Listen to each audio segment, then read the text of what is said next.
9. The embassy to Achilles. Thus did the Trojans watch, but panic, comrade of blood-stained rout, had taken fast hold of the Achaeans, and their princes were all of them in despair. As when the two winds that blow from Thrace, the north and the northwest, spring up of a sudden and rouse the fury of the main, in a moment the dark waves uprear their heads and scatter their sea-wrack in all directions. Even thus troubled were the hearts of the Achaeans. The son of Atreus in dismay bade the heralds call the people to a council man by man, but not to cry the matter aloud. He made haste also himself to call them, and they sat sorry at heart in their assembly. Agamemnon shed tears as it were a running stream or cataract on the side of some sheer cliff, and thus with many a heavy sigh he spoke to the Achaeans. "My friends," said he, "princes and counsellors of the Argives, the hand of heaven has been laid heavily upon me. Cruel Jove gave me his solemn promise that I should sack the city of Troy before returning, but he has played me false, and is now bidding me go ingloriously back to Argos, with the loss of much people. Such is the will of Jove, who has laid many a proud city in the dust, as he will yet lay others, for his power is above all. Now therefore let us all do as I say, and sail back to our own country, for we shall not take Troy." Thus he spoke, and the sons of the Achaeans for a long while sat sorrowful there, but they all held their peace, till at last Diomed of the loud battle-cry made answer, saying, "Son of Atreus, I will chide your folly, as is my right in council. Be not then aggrieved that I should do so. In the first place you attacked me before all the Danaans, and said that I was a coward and no soldier. The Argives, young and old, know that you did so. But the son of scheming Saturn endowed you by halves only. He gave you honour as the chief ruler over us, but valour, which is the highest both right and might, he did not give you. Sir, think you that the sons of the Achaeans are indeed as unwarlike and cowardly as you say they are? If your own mind is set upon going home, go. The way is open to you.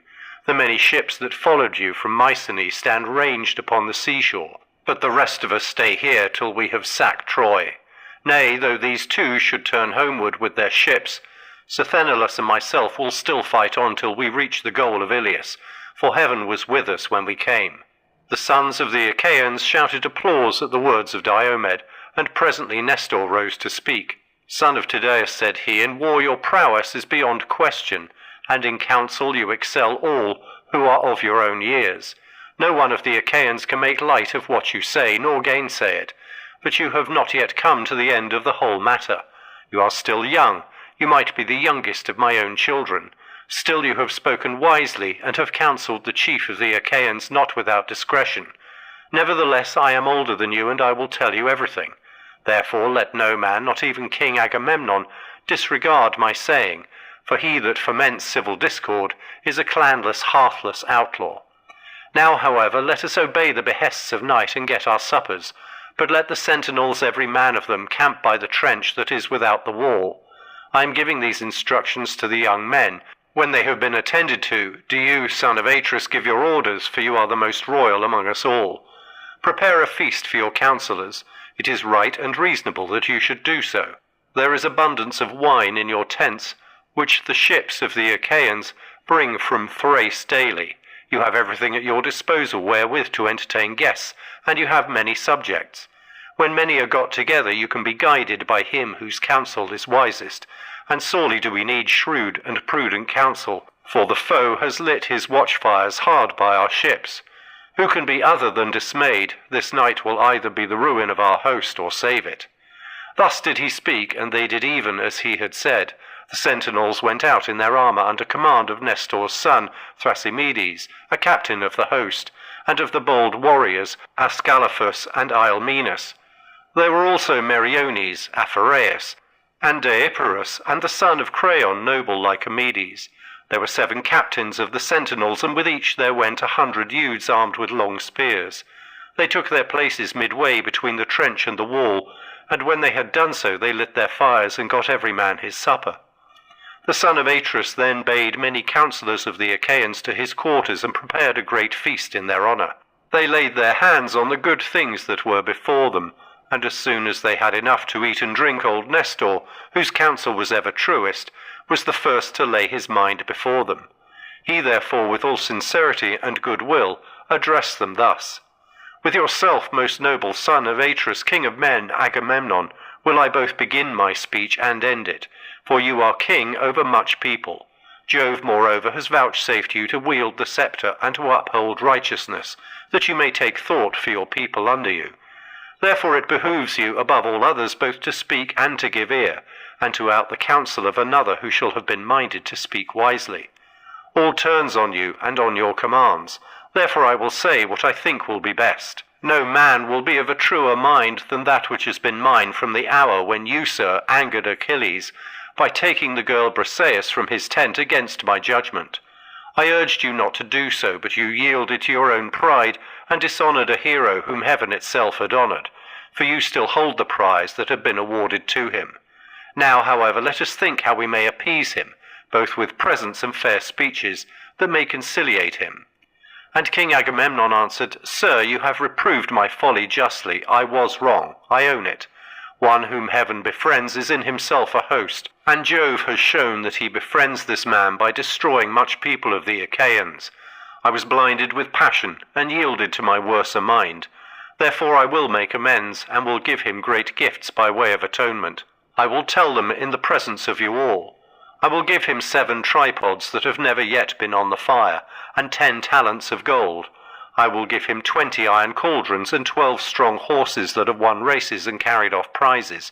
Rich indeed both in land and gold is he that has as many prizes as my horses have won me. I will give him 7 excellent workwomen, lesbians, whom I chose for myself when he took Lesbos, all of surpassing beauty. I will give him these, and with them her whom I erewhile took from him, the daughter of Briseis. And I swear a great oath that I never went up into her couch, nor have been with her after the manner of men and women.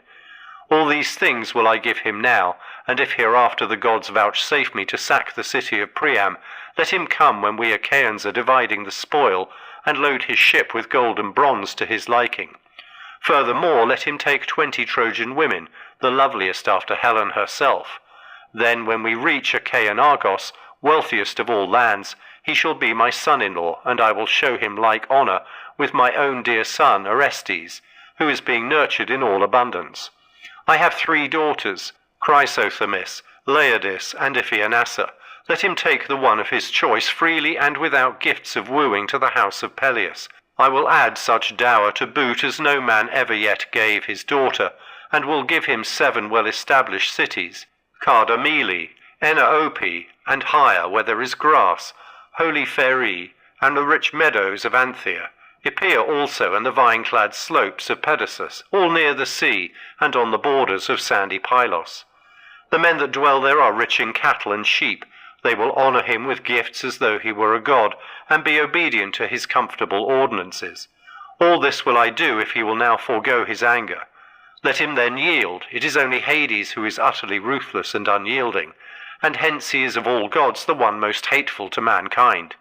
Moreover, I am older and more royal than himself. Therefore let him now obey me. Then Nestor answered, Most noble son of Atreus, king of men, Agamemnon, the gifts you offer are no small ones. Let us then send chosen messengers, who may go to the tent of Achilles, son of Peleus, without delay. Let those go whom I shall name. Let Phoenix, dear to Jove, lead the way. Let Ajax and Ulysses follow, and let the heralds Odysseus and Eurybates go with them. Now bring water for our hands, and bid all keep silence while we pray to Jove, the son of Saturn, if so be that he may have mercy upon us. Thus did he speak, and his saying pleased them well. Men-servants poured water over the hands of the guests, while pages filled the mixing bowls with wine and water, and handed it round after giving every man his drink-offering. Then, when they had made their offerings, and had drunk each as much as he was minded, the envoys set out from the tent of Agamemnon, son of Atreus, and Nestor, looking first to one and then to another, but most especially at Ulysses, was instant with them that they should prevail with the noble son of Peleus. They went their way by the shore of the sounding sea, and prayed earnestly to earth-encircling Neptune, that the high spirit of the son of Aeacus might incline favourably towards them. When they reached the ships and tents of the Myrmidons, they found Achilles playing on a lyre, fair of cunning workmanship, and its crossbar was of silver. It was part of the spoils which he had taken when he sacked the city of Eetion, and he was now diverting himself with it and singing the feats of heroes. He was alone with Patroclus, who sat opposite to him and said nothing, waiting till he should cease singing. Ulysses and Ajax now came in, Ulysses leading the way, and stood before him. Achilles sprang from his seat with the lyre still in his hand, and Patroclus, when he saw the strangers, rose also. Achilles then greeted them, saying, "All hail and welcome. You must come upon some great matter, you, who for all my anger, are still dearest to me of the Achaeans." With this he led them forward and bade them sit on seats covered with purple rugs. Then he said to Patroclus, who was close by him, "Son of Menoetius, set a larger bowl upon the table, mix less water with the wine, and give every man his cup, for these are very dear friends who are now under my roof." Patroclus did as his comrade bade him. He set the chopping block in front of the fire, and on it he laid the loin of a sheep, the loin also of a goat, and the chine of a fat hog. Automedon held the meat while Achilles chopped it. He then sliced the pieces and put them on spits, while the son of Menoetius made the fire burn high. When the flame had died down, he spread the embers, laid the spits on top of them, lifting them up and setting them upon the spit racks, and he sprinkled them with salt. When the meat was roasted, he set it on platters, and handed bread round the table in fair baskets, while Achilles dealt them their portions. Then Achilles took his seat facing Ulysses against the opposite wall, and bade his comrade Patroclus offer sacrifice to the gods. So he cast the offerings into the fire, and they laid their hands upon the good things that were before them. As soon as they had had enough to eat and drink, Ajax made a sign to Phoenix, and when he saw this, Ulysses filled his cup with wine and pledged Achilles. "Hail," said he, "Achilles, we have had no scant of good cheer, neither in the tent of Agamemnon nor yet here. There has been plenty to eat and drink, but our thought turns upon no such matter. Sir, we are in the face of great disaster, and without your help know not whether we shall save our fleet or lose it. The Trojans and their allies have camped hard by our ships and by the wall. They have lit watchfires throughout their host, and deem that nothing can now prevent them from falling on our fleet. Jove, moreover, has sent his lightnings on their right. Hector, in all his glory, rages like a maniac.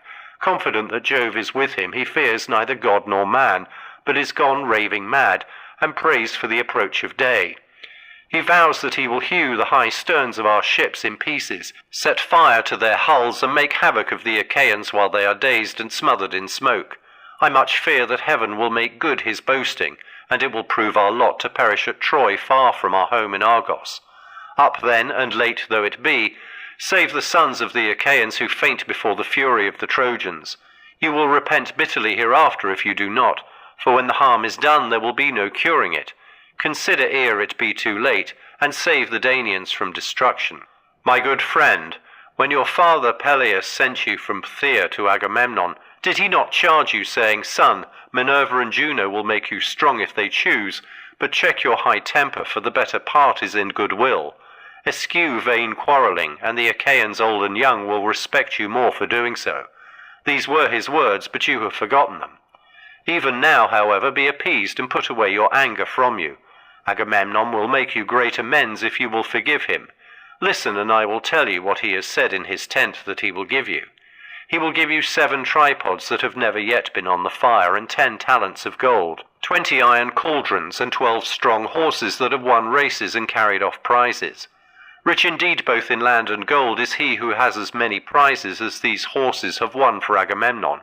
Moreover, he will give you 7 excellent workwomen, lesbians, whom he chose for himself when you took Lesbos, all of surpassing beauty.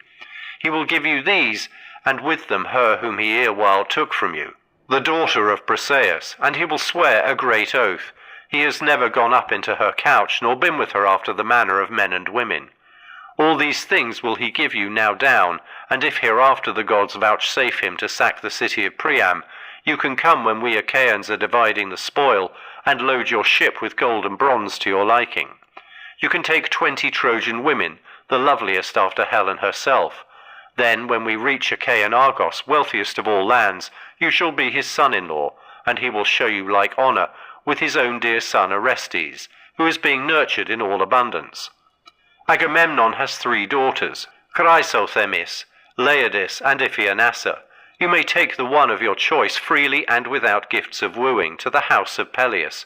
He will add such dower to boot as no man ever yet gave his daughter, and will give you 7 well-established cities, Cardamili, Enaope, and Hire, where there is grass, Holy Pherae, and the rich meadows of Anthea, Epea also, and the vine-clad slopes of Pedasus, all near the sea and on the borders of sandy Pylos.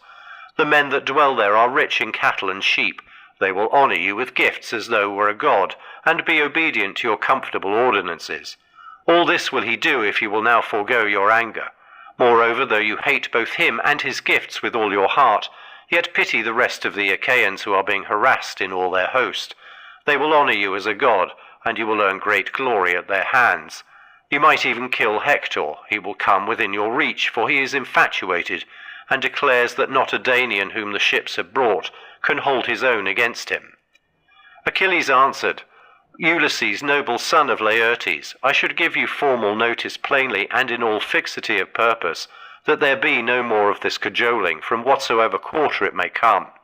Him do I hate even as the gates of hell, who says one thing, while he hides another in his heart. Therefore I will say what I mean. I will be appeased neither by Agamemnon son of Atreus, nor by any other of the Danaans, for I see that I have no thanks for all my fighting. He that fights fares no better than he that does not. Coward and hero are held in equal honour, and death deals like measure to him who works and him who is idle. I have taken nothing by all my hardships, with my life ever in my hand, as a bird when she has found a morsel takes it to her nestlings, and herself fares hardly. Even so many a long night have I been wakeful, and many a bloody battle have I waged by day against those who were fighting for their women. With my ships I have taken 12 cities, and 11 round about Troy have I stormed with my men by land. I took great store of wealth from every one of them. But I gave all up to Agamemnon son of Atreus. He stayed where he was by his ships, yet of what came to him he gave little, and kept much himself. Nevertheless he did distribute some meeds of honour among the chieftains and kings, and these have them still. From me alone of the Achaeans did he take the woman in whom I delighted. Let him keep her, and sleep with her. Why, pray, must the Argives needs fight the Trojans? What made the son of Atreus gather the host and bring them? Was it not for the sake of Helen? Are the sons of Atreus the only men in the world who love their wives? Any man of common right feeling will love and cherish her who is his own, as I this woman with my whole heart, though she was but a fruitling of my spear. Agamemnon has taken her from me, he has played me false. I know him. Let him tempt me no further, for he shall not move me. Let him look to you, Ulysses, and to the other princes to save his ships from burning. He has done much without me already. He has built a wall, he has dug a trench deep and wide all round it, and he has planted it within with stakes. But even so he stays not the murderous might of Hector. So long as I fought the Achaeans, Hector suffered not the battle range far from the city walls. He would come to the Scaean gates and to the oak tree, but no further. Once he stayed to meet me, and hardly did he escape my onset. Now, however, since I am in no mood to fight him, I will tomorrow offer sacrifice to Jove and to all the gods. I will draw my ships into the water, and then victual them duly. Tomorrow morning, if you care to look, you will see my ships on the Hellespont, and my men rowing out to sea with might and main. If great Neptune vouchsafes me a fair passage, in 3 days I shall be in Phthia. I have much there that I left behind me when I came here to my sorrow, and I shall bring back still further store of gold, of red copper, of fair women, and of iron, my share of the spoils that we have taken. But one prize he who gave has insolently taken away. Tell him all as I now bid you, and tell him in public that the Achaeans may hate him, and beware of him should he think that he can yet dupe others, for his effrontery never fails him. As for me, hound that he is, he dares not look me in the face. I will take no counsel with him, and will undertake nothing in common with him. He has wronged me and deceived me enough. He shall not cozen me further. Let him go his own way, for Jove has robbed him of his reason. I loathe his presence, and for himself care not one straw. He may offer me 10 or even 20 times what he has now done, nay, not though it be all that he has in the world, both now or ever shall have. He may promise me the wealth of Orchomenus or of Egyptian Thebes, which is the richest city in the whole world, for it has 100 gates, through each of which 200 men may drive at once with their chariots and horses. He may offer me gifts as the sands of the sea or the dust of the plain in multitude, but even so he shall not move me till I have been revenged in full for the bitter wrong he has done me.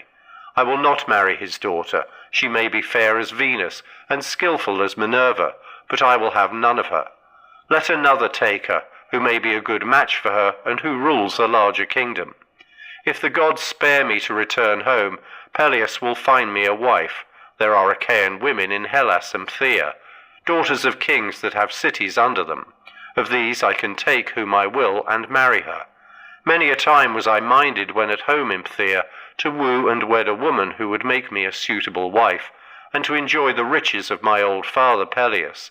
My life is more to me than all the wealth of Iliad, while it was yet at peace before the Achaeans went there, or than all the treasure that lies on the stone floor of Apollo's temple, beneath the cliffs of Pytho. Cattle and sheep are to be had for harrying, and a man buy both tripods and horses if he wants them, but when his life has once left him, it can neither be bought nor harried back again. My mother Thetis tells me that there are 2 ways in which I may meet my end. If I stay here and fight, I shall not return alive, but my name will live forever. Whereas if I go home, my name will die, but it will be long ere death shall take me. To the rest of you then I say, go home, for you will not take Iliad. Jove has held his hand over her to protect her, and her people have taken heart. Go therefore as in duty bound, and tell the princes of the Achaeans the message that I have sent them. Tell them to find some other plan for the saving of their ships and people, for so long as my displeasure lasts, the one that they have now hit upon may not be.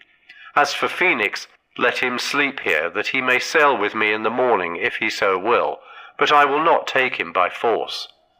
They all held their peace, dismayed at the sternness with which he had denied them, till presently the old knight Phoenix, in his great fear for the ships of the Achaeans, burst into tears and said, Noble Achilles, if you are now minded to return, and in the fierceness of your anger will do nothing to save the ships from burning, how, my son, can I remain here without you? Your father Peleus bade me go with you when he sent you as a mere lad from Phthia to Agamemnon. You knew nothing neither of war nor of the arts whereby men make their mark in council, and he sent me with you to train you in all excellence of speech and action.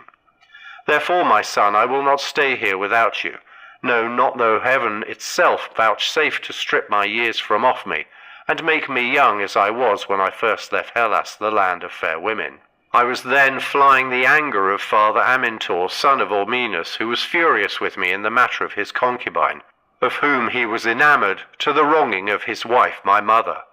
My mother therefore prayed me without ceasing to lie with the woman myself, that so she hate my father, and in the course of time I yielded. But my father soon came to know, and cursed me bitterly, calling the dread Erinyes to witness. He prayed that no son of mine might ever sit upon knees, and the gods, Jove of the world below, and awful Proserpine, fulfilled his curse. I took counsel to kill him, but some god stayed my rashness, and bade me think on men's evil tongues, and how I should be branded as the murderer of my father. Nevertheless, I could not bear to stay in my father's house with him so bitter against me. My cousins and clansmen came about me, and pressed me sorely to remain. Many a sheep and many an ox did they slaughter, and many a fat hog did they set down to roast before the fire. Many a jar, too, did they broach over my father's wine. 9 whole nights did they set a guard over me, taking it in turns to watch, and they kept a fire always burning, both in the cloister of the outer court, and in the inner court at the doors of the room wherein I lay. But when the darkness of the 10th night came, I broke through the closed doors of my room, and climbed the wall of the outer court, after passing quickly and unperceived through the men on guard and the women servants. I then fled through Hellas till I came to fertile Phthia, mother of sheep, and to King Peleus, who made me welcome and treated me as a father treats an only son, who will be heir to all his wealth. He made me rich and set me over much people, establishing me on the borders of Phthia, where I was chief ruler over the Dolopians.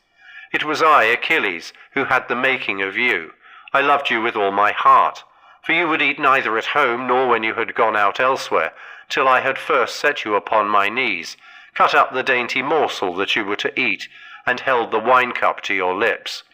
Many a time have you slobbered your wine in baby helplessness over my shirt. I had infinite trouble with you, but I knew that heaven had vouchsafed me no offspring of my own, and I made a son of you, Achilles, that in my hour of need you might protect me. Now therefore I say, battle with your pride and beat it. Cherish not your anger forever. The might and majesty of heaven are more than ours, but even heaven may be appeased. And if a man has sinned, he prays the gods, and reconciles them to himself by his piteous cries, and by frankincense, with drink offerings, and the savour of burnt sacrifice.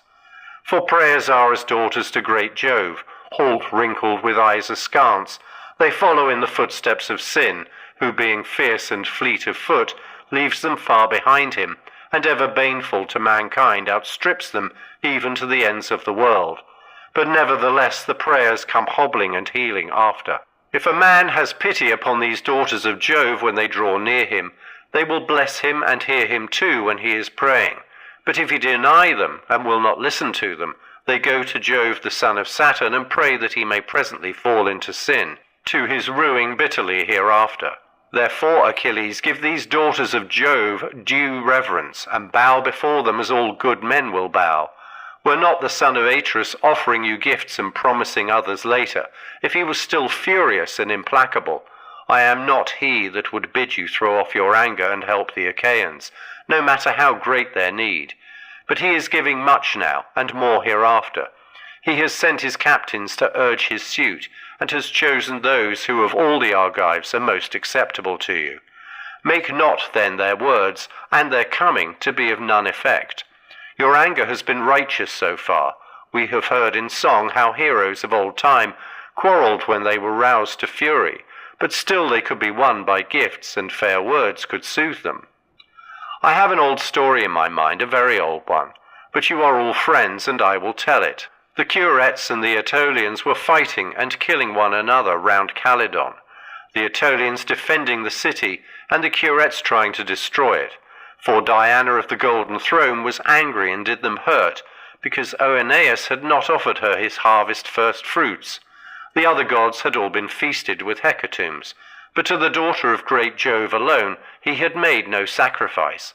He had forgotten her, or somehow or other it had escaped him, and this was a grievous sin. Thereon the archer-goddess, in her displeasure, sent a prodigious creature against him, a savage wild boar with great white tusks, that did much harm to his orchard lands, uprooting apple trees in full bloom, and throwing them to the ground. But Meleager, son of Oeneus, got huntsmen and hounds from many cities and killed it, for it was so monstrous that not a few were needed, and many a man did it stretch upon his funeral pyre. On this the goddess set the Curetes and the Aetolians fighting furiously about the head and skin of the boar. So long as Meleager was in the field, things went badly with the Curetes, and for all their numbers they could not hold their ground under the city walls. But in the course of time Meleager was angered, as even a wise man will sometimes be. He was incensed with his mother, Althea, and therefore stayed at home with his wedded wife, fair Cleopatra, who was the daughter of Marpessa, daughter of Euenus, and of Ides, the man then living. He it was who took his bow and faced King Apollo himself for fair Marpessa's sake. Her father and her mother then named her Alcyone, because her mother had mourned with the plaintive strains of the Halcyon bird when Phoebus Apollo had carried her off. Meleager then stayed at home with Cleopatra, nursing the anger which he felt by reason of his mother's curses. His mother, grieving for the death of her brother, prayed the gods, and beat the earth with her hands. Calling upon Hades, and on awful Proserpine, she went down upon her knees, and her bosom was wet with tears, as she prayed that they would kill her son. And Erinnys, that walks in darkness, and knows no ruth, heard her from Erebus. Then was heard the din of battle about the gates of Calydon, and the dull thump of the battering against their walls. Thereon the elders of the Aetolians besought Meleager. They sent the chiefest of their priests, and begged him to come out and help them, promising him a great reward. They bade him choose 50 ploughgates, the most fertile in the plain of Calydon, the one half vineyard and the other open ploughland. The old warrior Oeneus implored him, standing at the threshold of his room and beating the doors in supplication. His sisters and his mother herself besought him sore, but he the more refused them. Those of his comrades who were nearest and dearest to him also prayed him, but they could not move him till the foe was battering at the very doors of his chamber, and the curates had scaled the walls and were setting fire to the city. Then at last his sorrowing wife detailed the horrors that befall those whose city is taken. She reminded him how the men are slain, and the city is given over to the flames, while the women and children are carried into captivity. When he heard all this, his heart was touched, and he donned his armor to go forth. Thus of his own inward motion he saved the city of the Aetolians. But they now gave him nothing of those rich rewards that they had offered earlier, and though he saved the city, he took nothing by it. Be not then, my son, thus minded. Let not heaven lure you into any such course. When the ships are burning, it will be a harder matter to save them. Take the gifts and go, for the Achaeans will then honor you as a god. Whereas if you fight without taking them, you may beat the battle back, but you will not be held in like honor. And Achilles answered, Phoenix, old friend and father, I have no need of such honor. I have honor from Jove himself, which will abide with me at my ships, while I have breath in my body, and my limbs are strong. I say further, and lay my saying to your heart, vex me no more with this weeping and lamentation, all in the cause of the son of Atreus. Love him so well, and you may lose the love I bear you. You ought to help me rather in troubling those that trouble me. Be king as much as I am, and share like honor with myself. The others shall take my answer. Stay here yourself and sleep comfortably in your bed. At daybreak we will consider whether to remain or go. On this he nodded quietly to Patroclus as a sign that he was to prepare a bed for Phoenix, and that the others should take their leave. Ajax, son of Telamon, then said, Ulysses, noble son of Laertes, let us be gone, for I see that our journey is vain. We must now take our answer, unwelcome though it be, to the Danaans who are waiting to receive it. Achilles is savage and remorseless. He is cruel and cares nothing for the love his comrades lavished upon him, more than on all the others. He is implacable, and yet if a man's brother or son has been slain, he will accept a fine by way of amends from him that killed him, and the wrongdoer, having paid in full, remains in peace among his own people. But as for you, Achilles, the gods have put a wicked, unforgiving spirit in your heart, and this all about one single girl, whereas we now offer you the 7 best we have, and much else into the bargain. Be then of a more gracious mind, respect the hospitality of your own roof. We are with you as messengers from the host of the Danaans, and would fain be held nearest and dearest to yourself of all the Achaeans. Ajax, replied Achilles, noble son of Telamon, you have spoken much to my liking, but my blood boils when I think it all over, and remember how the son of Atreus treated me with contumely, as though I were some vile tramp, and that too in the presence of the Argives. Go then and deliver your message, say that I will have no concern with fighting till Hector, son of noble Priam, reaches the tents of the Myrmidons in his murderous course, and flings fire upon their ships. For all his lust of battle, I take it he will be held in check when he is at my own tent and ship. On this they took every man his double cup, made their drink offerings, and went back to the ships, Ulysses leading the way. But Patroclus told his men and the maidservants to make ready a comfortable bed for Phoenix. They therefore did so with sheepskins, a rug, and a sheet of fine linen. The old man then laid himself down and waited till morning came.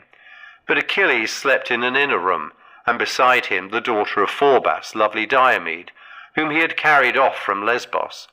Patroclus lay on the other side of the room, and with him fair Iphis, whom Achilles had given him when he took Scyros, the city of Aeneas. When the envoys reached the tents of the son of Atreus, the Achaeans rose, pledged them in cups of gold, and began to question them. King Agamemnon was the first to do so. Tell me, Ulysses, said he, will he save the ships from burning, or did he refuse, and is he still furious? Ulysses answered, most noble son of Atreus, king of men, Agamemnon, Achilles will not be calmed, but is more fiercely angry than ever, and spurns both you and your gifts. He bids you take counsel with the Achaeans to save the ships and host, as you best may. As for himself, he said that at daybreak he should draw his ships into the water. He said further that he should advise everyone to sail home likewise, for that you will not reach the goal of Iliad. Jove, he said, has laid his hand over the city to protect it, and the people have taken heart. This is what he said, and the others who were with me can tell you the same story. Ajax and the two heralds, men both of them who may be trusted. The old man Phoenix stayed where he was to sleep, for so Achilles would have it, that he might go home with him in the morning if he so would, but he will not take him by force. They all held their peace, sitting for a long time silent and dejected, by reason of the sternness with which Achilles had refused them, till presently Diomed said, "Most noble son of Atreus, king of men, Agamemnon, you ought not to have sued the son of Peleus, nor offered him gifts. He is proud enough as it is, and you have encouraged him in his pride still further. Let him stay or go as he will fight later when he is in the humour, and heaven puts it in his mind to do so. Now therefore let us all do as I say. We have eaten and drunk our fill, let us then take our rest, for in rest there is both strength and stay. But when fair rosy-fingered morn appears, forthwith bring out your host and your horsemen in front of the ships, urging them on, and yourself fighting among the foremost." Thus he spoke, and the other chieftains approved his words. They then made their drink offerings, and went every man to his own tent, where they laid down to rest, and enjoyed the boon of sleep.